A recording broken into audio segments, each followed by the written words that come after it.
Mocha Vagay Pablo Escobar No say hello මචං කොහමද? අද වීඩියෝ එක ගෙනාවේ CT ඩිස් කරන්න කොහොමද කියලා ආව කට්ටියන් තමයි වීඩියෝ එක ගෙනාවේ. මුලින්ම කියන්නම් අනේ මේක මේ ඔස්තාර්ලාට ගෙනාවු වීඩියෝ එකක් නෙමෙයි මේක මේ දන්නේ නැති කොල්ලන්ට CT යන්නට ඩිස් කරගන්න ගෙනාවු වීඩියෝ එකක්.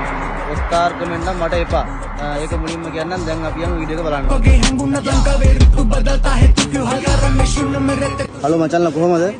අද බලමු කොහමද මං CT යන්නට ඩිස් කරලා තියෙන්නේ කියලා. එතකොට මම මේකට අරන් තියෙනවා මම කැලිබර් එකේ බඩු ටිකක් තමයි මම අරන් දෙන්නේ CD100 එක ඩිස් කරගන්න. මොකද ඒවා ගැලපෙනවා CD100 එකට. මේකට මම අරන් දෙනවා කැලිබර් එකේ හබ් එක, කැලිබර් එකේ ඩිස් එක, කැලිබර් එකේ කෝක් ලෙග් එක, කැලිබර් එකේ ඩිස් කැලිපර් එක, බ්‍රේක් හෝස් එක, එතකොට බ්‍රේක් පොම්ප් එක. මේ සෙට් එකම කැලිබර් එකේ තමයි මම ගලව ගත්තේ. එතකොට මචං මේකේ මේ පී කොලම් මේ පෝක් බටර් මේක මුකුත් වෙනස් වෙන්නේ නැහැ. එහා පැත්තේ පෝක් බටේ කෝක් ලෙග් එක දෙකම CD ආපේකමයි තියෙන. ඒක මුකුත් වෙනස් වෙන්නේ නැහැ. මේ මධ්‍යයට CD ආපේකම ඒක මුකුත් වෙනස් වෙන්නේ නැහැ. එතකොට මේ ටයර් එක CD100 එකට මයිගේ තිබ්බ ටයර් එකමයි සයිස් 10 ටයර් එක වෙනස් වෙන්නේ නැහැ. රිම් එක CD තිබ්බ රිම් එකමයි ඒක වෙනස් වෙන්නේ නැහැ.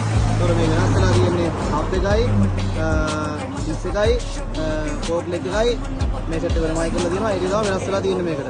එතකොට මේකට තිබ්බේ සයිස් 17න් ස්පෝක් කම්බි. මේකට අපි දාන්න වෙනවා සයිස් 18න් ස්පෝක් කම්බි දාන්න වෙනවා. මේක ගෙදර ඉඳන් කරගන්න අමාරුයි මේ ස්පෝක් කමුන් වැඩෙන වින්කල